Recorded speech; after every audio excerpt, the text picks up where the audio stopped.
Hey everyone, it's Jared here, and welcome to my vlog of the Talking Pictures TV Festival of Film in March 2026. So yes, I'm really looking forward to this. I'm looking forward to it for the usual reasons, that just being I really enjoy these shows in general. If you've watched my previous vlogs on these events, you'll know how much I enjoy them.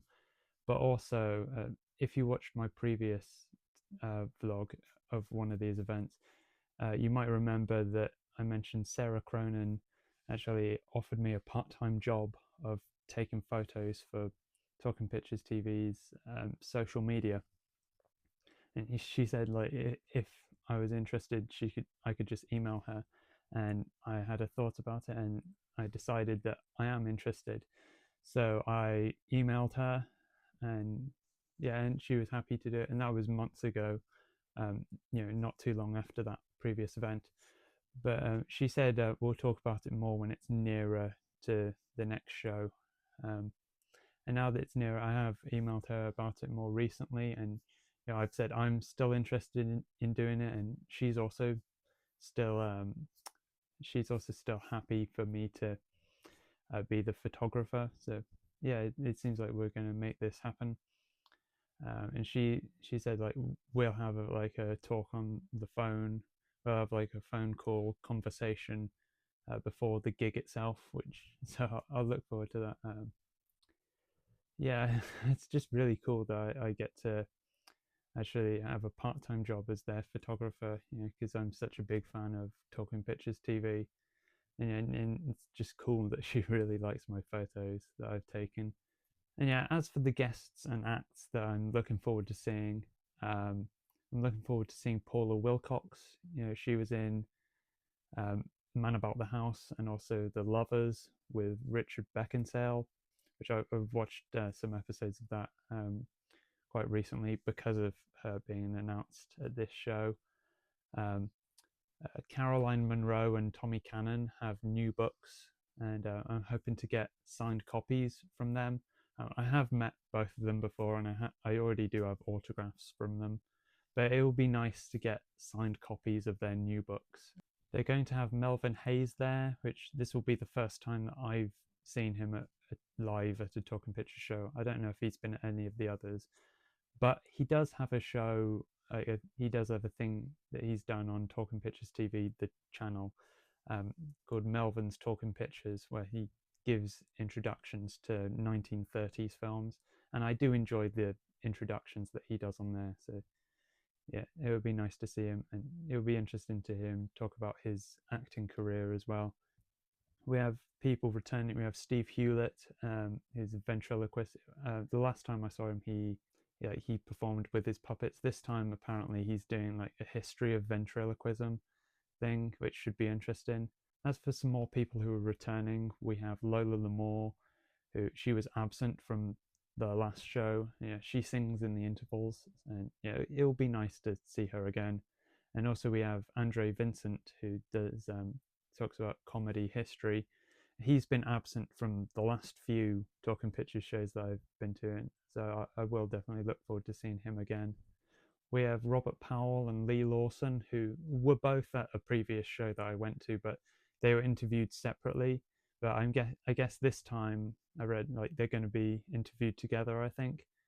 And apparently they're good friends. So yeah, that should be interesting to see. We also gonna have Stephen Allen, who is like an impressionist, and I know he played multiple characters on the puppet sketch show Spitting Image. Probably his most famous one was Margaret Thatcher, and I'm hoping that I'll be able to get a picture with him and the Margaret Thatcher puppet, much like a, a previous show I had a picture taken with Nigel Plaskett and the PG Tips monkey.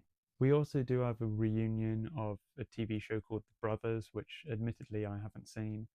But in that reunion, we do have Francoise Pascal, who I did see her on.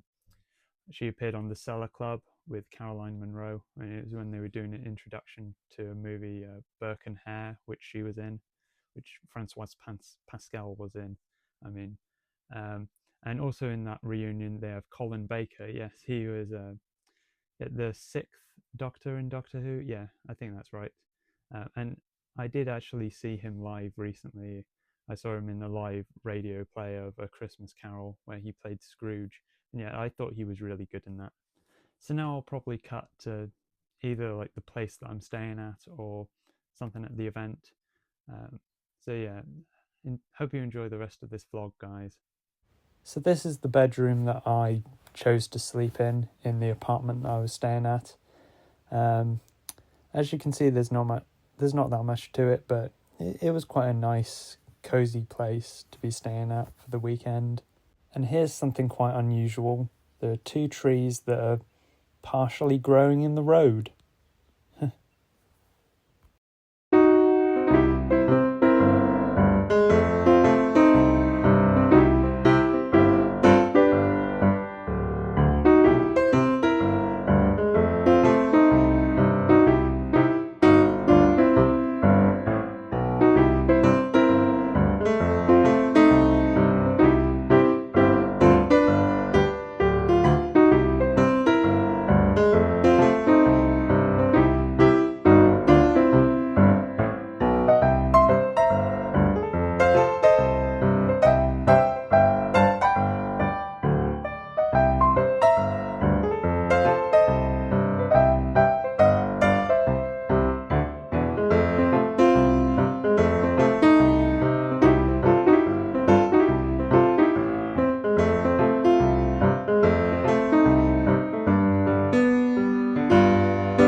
All right, so I'm back home now, and I will say I did enjoy the show itself. Um, the show itself was fantastic. I can't complain. But I will say, with like, the whole thing of me taking photos for talking pictures, I think there was a bit of a misunderstanding from what Sarah had said to me on the phone call, and also, um, I think it had changed since like what she originally wanted when she originally suggested me to do this. Um, so yeah, I think there was a bit of stress with that, to be honest. But I think I have a better understanding of it now, so ready for next time the next time I go to one of these shows. There's yeah, I would say now I thought that it was going to be like for paid work, and I think that was originally what she wanted me to do when she mentioned at Hebden Bridge. Maybe you could take photos for us as like a part-time job, I think. Um, and yeah, when I emailed her after that, in October, she said to me like we'd have to work out or decide on a fee that works for both of us. So I guess originally it was supposed to be a paid thing, but I guess not anymore. Now it's in return for me taking the photographs. I get to get merchandise for free from them, which included this hoodie and also the t-shirt that I'm wearing underneath this. Um, so yeah, it's that I get merchandise for free, and she did mention that over the phone, but I didn't realize that it was that that was instead of being paid money. Like I thought I would still be paid money for it.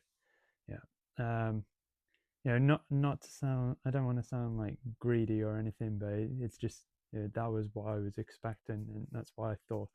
Yeah, no, me, I am trying to get like paid work anyway, but thankfully I am currently on a course where it's like at the end of the course, apparently I'll get paid, and I've been offered a job in something else, um, which I think is also part time, but yeah.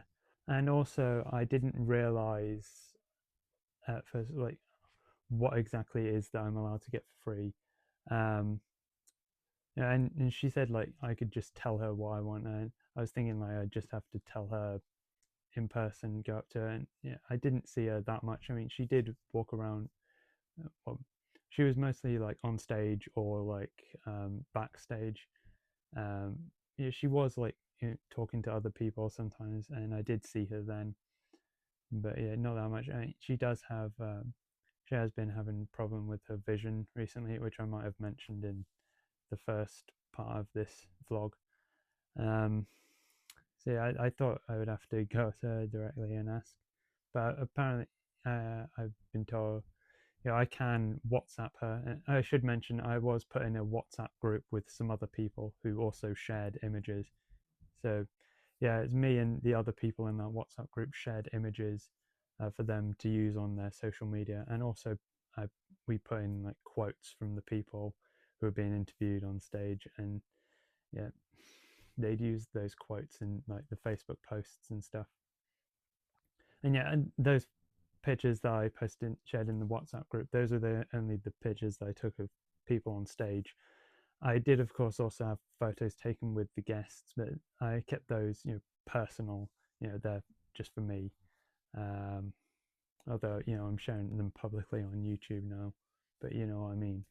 Um, yeah, I did eventually, WhatsApp Sarah asking what I wanted, but yeah. I didn't realize at first that it was only um, Talking Pictures TV merchandise. That's the main point I wanted to get to. I thought maybe it was just for stuff in general they have there, because they do have stuff on sale there that's not affiliated with Talking Pictures, including, of course, the items or the books or the autograph images that the guests bring along that they sign for people. So I thought maybe I'd be able to get them for free, and I wanted to check with Sarah first. And unfortunately, uh, I didn't get Tommy Cannon or Caroline Munro's new books, which I wanted. And it especially frustrates me with Tommy Cannon because I was right there in front of him when he was signing his new autobiography. Uh, yeah, with Caroline Munro, I did see her sign in her book, but I didn't actually have the money on me at that point when I saw that. And then later on, when I did have the money, and I went up to, uh, she didn't seem to be signing the book anymore, and she was just signing autograph photos. And I already do have an autographed photo from her, so yeah. But with Tommy Cannon, I really regret it because he was right there signing them. I wanted to ask Sarah to clarify if it's just the Talking Pictures merchandise that I'm allowed to get for free, or is it just the stuff in general? But then I started to realize it most likely is just the merchandise. So I bet the bullet, and I actually bought Melvin Hayes' new autobiography that he was selling, and I did get it signed by him, which I am very happy about, I will say. Um, but yeah, then I went into the theatre room and watched more of the show, and I wanted to come back and get maybe, if he was still there, maybe get Tommy Cannon's book signed by him. But unfortunately, he wasn't there anymore when they had the next time that people could go and visit the stalls.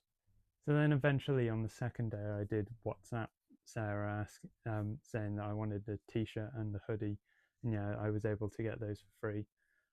Yeah, so I got this, and also Talking Pictures TV. No, it's a yeah, it's Footage Detectives hoodie and T-shirt. Now I already did have one of these, but the thing is, the one that I already had was starting to get a bit yellow around like the collar on the back. So I needed a new one, and I wasn't sure if they were still selling these because I wanted to buy a new one at the last one that I went to, but they didn't seem to be selling it. but they were thankfully selling it at this, and I was allowed to get them for free in return for me taking the photos. Yeah, so it is a shame that I didn't get those new autobiographies signed by Caroline Munro or Tommy Cannon, but at least I do still have things that were signed by them. Like I did get this from Tommy Cannon. This is in a book, but it's not an autobiography book like the new one he's got. I did see he was still selling this at the recent show, but he was also selling his new autobiography. And with Caroline Munro, I do still have this autographed photo from her. So yes, yeah. So with the whole thing of taking the photos for social media, there was a bit of stress with that and me not understanding. But I think now I understand it better. I'll hopefully be better at it next time. But the show itself was fantastic. Yeah, I'll talk now about the fun that I had at the show. So yeah, Melvin Hayes. I mentioned I got this book from him. It's called "It Ain't Half Late, Mum." Yeah, he's saying it's late for him, I guess, to write a book for the first time. And it's referencing the title of the sitcom he was on. It ain't half hot, Mum, and it has a quote from Lee Mack, and it says, "This book is a fantastic read. It ain't half good, Mum." Yeah, because uh, Melvin Hayes appeared on Lee Mack's sitcom Not Going Out. Yeah, I really enjoyed the interview with him on stage, and I actually did ask him a question. Now, this time they continued doing what they did at the last few shows, where it's the way that you write down the questions for the guests is you write them in a book, whereas they used to have like a box that you would put pieces of paper in. Now, at Monmouth last year, they mentioned the reason they changed it was because the Monmouth Theatre wasn't big enough for like those boxes. But I guess now they decided it's such a good idea to write them in a book, they'll just do it at all of them, even at the Auburn Arena where there's much more space. And I wrote down a question for him. I asked, I asked him what was it like working on Santa Claus the movie, and he actually gave a really funny response. And I mean, he hated working on the movie. I mean, it was an unpleasant experience for him. But yeah, after Mike Reed read out the question, what was it like working on Santa Claus the movie? He was just like, "Oh, it was terrible." Yeah, and I think he mentioned like Dudley Moore hated working on it as well, and yeah, he said that he actually hadn't watched the movie until more recently, and he said like, for anyone who hasn't seen or doesn't know about Santa Claus the movie, you're very lucky. Yeah. Although I mean, I actually don't really hate the movie. I mean, I think it does have a bit of a goofy charm to it. I mean, I do kind of like. It is kind of funny, like with John Lithgow creating Christmas 2. Yeah, but yeah, it is a kind of a silly movie in that aspect. And to be fair, like he said, yeah, it was a terrible experience working on it. So yeah, he probably for that reason he probably finds it hard to watch, even harder to watch. I mean, Melvin Hayes was in Carry On England, and I think Santa Claus the movie is a lot more watchable than that film. Yeah, when I met him, he was nice. Yeah, I am happy to have this. Another person who I met who was nice meeting was Stephen Allen, and I really enjoyed the interview with him on stage as well. Now he's an impressionist, and he's known for doing various voices on Spitting Image. And his most popular character he voiced was probably Margaret Thatcher, and he impersonated her several other times during her time as Prime Minister. And I also do know he played Margaret Thatcher on the show The New Statesman. Um, he was really nice when I met. He was selling several books. He's actually written a lot of books, and he was selling them. I didn't buy any of them, but I did get a picture taken with him. He had like a squeaky toy of Margaret Thatcher. Yeah, I wasn't sure if he would bring like an actual puppet of her, but he did have a squeaky like toy thing of Margaret Thatcher, and it was the design of her from Spitting Image. Yeah, I'm very happy to have that taken with him. And he said he liked my T-shirt as well. I was wearing my Bugsy Malone T-shirt. I'm a big fan of that movie, and he said that he saw the movie when it first came out, and he knew somebody. He knew one of the guys who was in it, and then he pointed at my T-shirt and said, "I knew him," and he pointed at Scott Baio. So yeah, I guess he knew him. Um, I think I'm not sure, but I'm thinking he said like he went to school with him or something. I'm not sure because I mean Scott Baio is American and Stephen Allen is English, but I do know that Bugsy Malone was filmed entirely in England, and I don't know like I mean maybe Scott Baio spent some time like in school in England at the time, and maybe that's when Steve knew him, but I'm not entirely sure. I can't remember if that's exactly what Stephen Allen said. But yeah, that's cool because I'm a big fan of Bugsy Malone, and yeah, I do know that Scott Baio can be kind of a controversial person nowadays. I mean, I don't personally especially dislike him as a person, but yeah, I know he's not always everyone's cup of tea as a person. But I am a big fan of him in Bugsy Malone and that film in general. And yeah, during the interview, they similar to when Mike Reed interviewed Karen Kay, they talked about really what makes a good interview. Not an interview, what makes a good impression. What not like when you first meet somebody making a good impression, but a good impersonation of a voice. Like it's really something where you when you can actually get into character and like speak in full sentences. Like it's one thing if you can just like say a catchphrase or something in an impression, but it's more impressive if you can like actually get into the character and like speak in full sentences as them. And yeah, and they did talk about how I mean he did mention that it's probably to his advantage that he has maybe a bit more of a high pitched voice, which makes it easier for him to do impressions of women, such as Margaret Thatcher, of course. And he also did read out a bit of his story, which is a story which has him narrating as Kenneth Williams. And that was pretty fun hearing him do that. He did a few other voices. He did a really good impression of Robin Williams. That was yeah, it sounded just like him. It was amazing.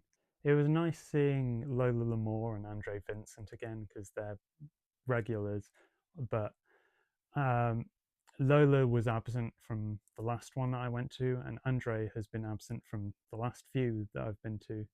Yeah, Andre Vincent always talks about comedy history, and I always do enjoy that, being a big fan of comedy.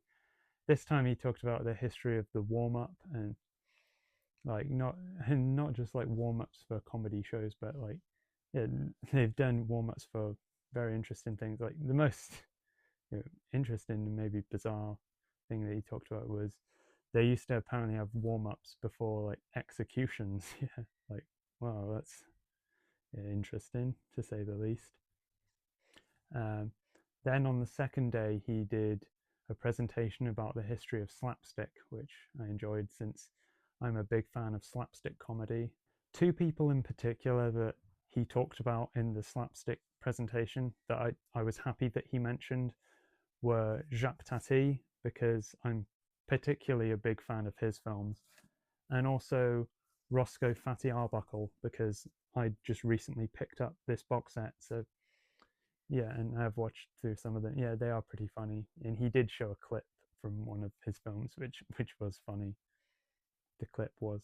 They also had Marty Wilde, who performed some songs, and he was fantastic. I can confirm that he is still a great singer after all these years. Yeah, I mean, he did mention that he's not able to move as much as he used to, which is understandable at his old age.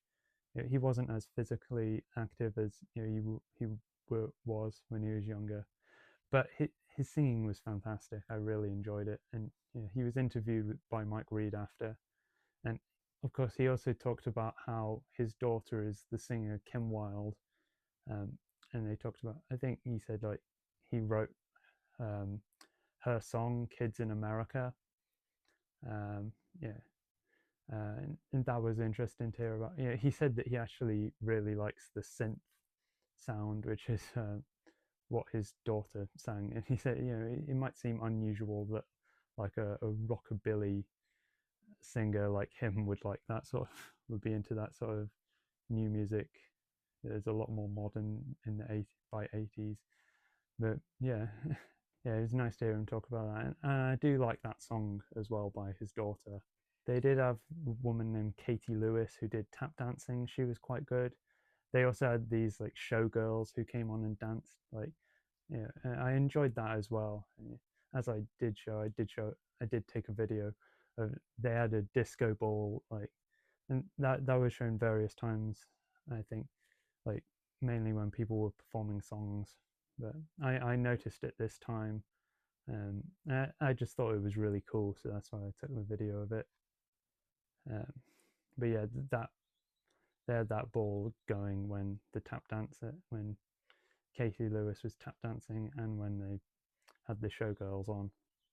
They had Tommy Cannon come on and talk about his career and his partnership with Bobby Ball. And as I've mentioned, of course, I was disappointed that I didn't get a signed copy of his book from him. But I enjoyed hearing him do his talk about that. And some of it was quite funny. Like, he did show clips from Cannon and Ball, which were quite funny. And he also did, I think, make a few jokes when talking about their career. And he also did mention some like funny moments that happened in his life. Um, yeah, I enjoyed his talk. And yeah, again, I just really wish I got a signed copy of his new book. They did have Paula Wilcox being interviewed. She was interviewed by Linda Regan this time. And some of the guests at these shows, they don't do meet and greets. Yeah, I mean, it's their choice if they don't want to do a meet and greet thing. And I did still enjoy the interview with her, to be fair, but I was kind of hoping to get like a Man About the House autograph from her, because I thought it might go well with the the autographs that I got from three cast members of George and Mildred, which was the spin-off of Man About the House, of course. Um, yeah, it was still, I did still enjoy hearing her talk about that show, as well as the Lovers, when she was on stage. On the second day, they had Colin Baker. He went on stage twice. The first time it was just him being interviewed by Mike Reed, and then the second time it was a reunion of a TV show called The Brothers, where he was with, yeah, two women from the show. Kind of ironic, it's called The Brothers, but two of them were women, and there was just one man being interviewed. They were interviewed by Mel Byron. Um, but yeah, I actually have seen him on stage before. I saw him back in November. He was in this Christmas Carol live live radio show. He also had Tom Baker, the other Baker who played the Doctor on Doctor Who. And I really enjoyed this show. Basically, they had on stage, it was made to look like a radio station where they would be recording the lines, and it was just a very interesting style to do that, to like adapt the story. And I thought he did do a good job playing Scrooge. Like, and even though it's just him reading his lines, he did also act physically when I saw him in that. Yeah, I just really enjoyed it. Yeah, I should mention it was a pre-recorded video of Tom Baker, because I do know that he's no longer physically able to go to events or like conventions and stuff. Yeah, but yeah, I really enjoyed the Christmas Carol show, and at this Talking Pictures show, I met Colin Baker and I told him how much I enjoyed the Christmas Carol show. Yeah, and when he was on stage, he talked about doing a live radio play of Sherlock Holmes. So it is interesting that he's doing the similar things but with other stories. And I decided to get this autograph from him. This image is from one of the more modern Doctor Who episodes. I believe this is from the special where Jodie Whittaker regenerates into David Tennant, and yet this was from a moment where they had previous incarnations of the Doctor show up in, I think it was like a dream sequence. It's been a bit, it was a few years since it came out. I haven't rewatched it since I first saw it, I don't think. But I thought that was kind of a nice scene in that special. So yeah, that's why I picked this image to get signed. Yeah, and I do know, of course, his era on Doctor Who wasn't the most popular era, but it's cool for him. It's cool that he got to be part of that franchise. Yeah, and they talked about in the interview, being part of Doctor Who. Like, basically has you set for life. You're going to several Doctor Who conventions because it's just such a popular thing. I haven't actually seen the TV show The Brothers, but I did quite enjoy the interview with the reunion of that show. And yeah, they have shown that series on Talking Pictures before. Some other musical acts that we had that I enjoyed were Maxine Mazunda, her paying tribute to Dusty Springfield. She did a good job performing her songs, and yeah, I do rather like the songs that she did. One Dusty song that I do particularly like is "The Look of Love," which is originally from the '60s spoof version of Casino Royale. And yeah, she was on twice. Yeah, I mean I enjoyed her. Um, I think she might have been doing some stuff in the interval as well. Um, and then we had a guy named Andy Eastwood who he plays various different string instruments. He did he did play like a banjo-lele, which is what George Formby would play, and he also had like a regular ukulele as well. Um, yeah, he did perform some songs, like he did perform some George Formby songs. He did jokingly like play Elvis Presley songs on a ukulele. Um, yeah, and he was singing to those. But he also did play instrumental music like on a violin, which was cool. We did have Noel talking with some of the people who work behind the scenes at Talking Pictures, which was very interesting, and including somebody named Richard Edwards, who's from a company called Rabbit and Snail, and that they do have a YouTube channel as well. And I do enjoy the content that they have on the YouTube channel.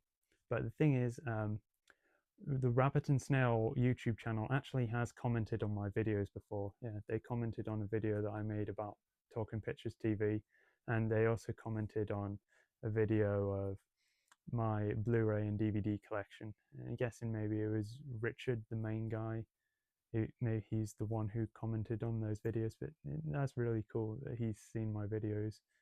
Um, if it is him, but at least somebody at Rabbit and Snail has seen my videos and they were commenting. They had Robert Powell and Lee Lawson on stage together.